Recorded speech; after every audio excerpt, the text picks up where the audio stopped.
Motiver la jeunesse à se mobiliser et à organiser des actions citoyennes, cela peut s'avérer complexe.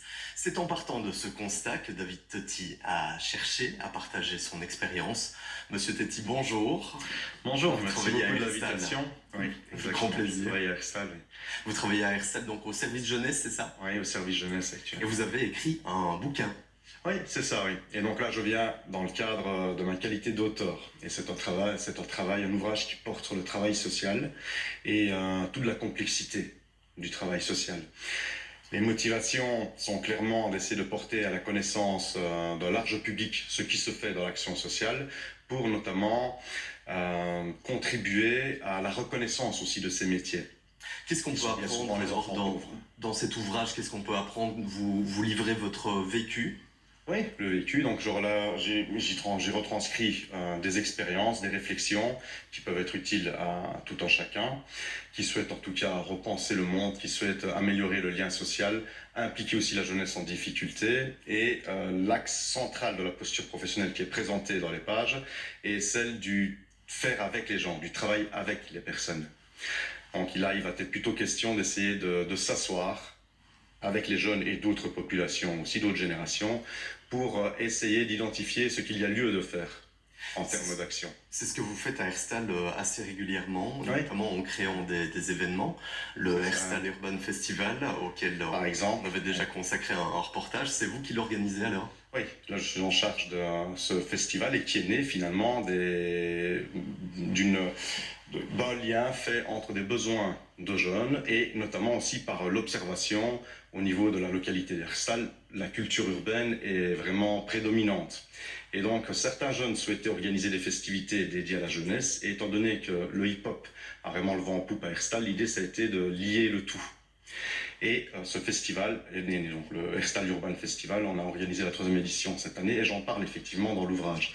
Je parle notamment de toute la manière de le mettre en place qui va impliquer les jeunes en amont et aussi en aval. Donc, tout est décidé en concertation avec eux. Alors selon vous, c'est quoi la clé pour motiver la jeunesse aujourd'hui? Déjà, évidemment, c'est d'essayer d'aller, de se rapprocher de la jeunesse, d'aller vers elle, et notamment dans le livre. Le livre est structuré en 3 parties qui représentent chacune une présence. Et il est donc question déjà d'être présent à la jeunesse. Et il y a le travail de rue. Pour être présent à la jeunesse, il faut notamment aller chercher le public. Il y a donc toute une série de chapitres consacrés à différentes manières de travailler, d'aller dans la rue, de fouler la rue pour impliquer et concerner les jeunes. Et pour essayer de les impliquer, après être allé à leur rencontre, il y a lieu aussi évidemment d'être bien à leur écoute, de s'asseoir avec eux, de discuter avec eux et d'identifier tout ce qui pourrait faire sens, en tout cas dans leur vie et notamment dans la société plus globale, le quartier, la ville. Vous sentez que ce genre d'événement, Herstal Urban Festival, peut être porteur au niveau de leurs actions citoyennes dans le futur, je veux dire, dans leur implication dans la société? Oui, ce sont des débuts. En tout cas, c'est clair que ça permet notamment aux jeunes, et surtout les jeunes qui étaient un peu plus éloignés des instances, de déjà se familiariser avec des dynamiques qu'ils ne connaissent pas. Le fonctionnement d'une administration, le monde politique. Parce que l'idée d'organiser ce genre de festivités, c'est aussi de lier 3 forces, l'administration, le politique et les citoyens. Parce que c'est clair que ce sont 3 forces complémentaires, mais qui ont peu d'occasions de se réunir et de démarcher ensemble. Et donc l'idée là de ces jeunes, par ce genre de projet, commencent à s'habituer, à se familiariser, à comprendre un petit peu les procédures, à comprendre aussi que finalement, s'il y a des temporalités qui sont décalées de leurs besoins, il y a aussi du sens à ça. Et par ces prises de parole, ces positions, j'espère en tout cas, et je le souhaite, que ces jeunes pourront plus tard, au fil du temps, prendre une place bien plus active encore dans la société. Et c'est déjà le cas. Certains jeunes animent des ateliers par une confiance qui leur a été accordée.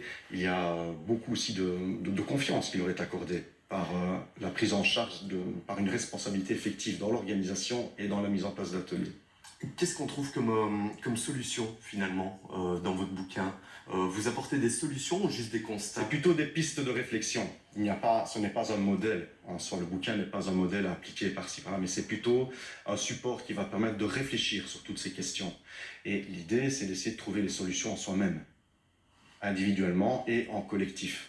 Donc, il n'y a pas un modèle tout fait. Votre ouvrage a déjà intéressé pas mal d'universitaires et d'écoles. Vous avez été donc notamment à Genève. Oui, c'est ça, Genève. Il est publié à la Haute École de Travail Social de Genève et je m'y suis rendu fin septembre. J'ai eu l'occasion de rencontrer quasiment 300 étudiants de la Haute École, des cadres aussi du secteur socioculturel.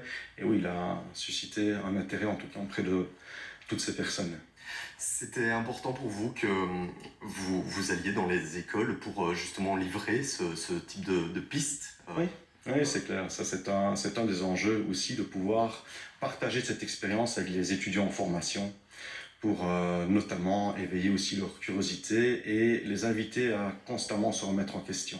Parce que l'idée aussi de cette posture professionnelle, c'est aussi il y a une analyse, il y a une démarche réflexive aussi dans l'ouvrage. Est-ce que vous trouvez qu'on fait assez de choses en Belgique pour la jeunesse, justement pour l'inclure dans la société? On fait des choses, c'est sûr. Il y a toujours moyen de faire nettement mieux, mais en tout cas, ça dépend aussi notamment, je pense aussi des personnes elles-mêmes qui travaillent ou qui sont engagées en politique, dans les administrations ou ailleurs. Donc à mon avis, on fait, oui, des choses. Il y a une série de projets très intéressants, mais clairement, s'il était possible de passer à la vitesse supérieure par l'apport d'un soutien beaucoup plus important, ce serait nettement mieux pour le secteur en général. Sur le sentier de la paix sociale, 10 ans d'action citoyenne, c'est dans toutes les bonnes librairies. Merci beaucoup, Monsieur Teddy. Merci à vous de cette belle invitation. C'est la fin de cette édition. Merci de nous avoir suivis. Plus d'informations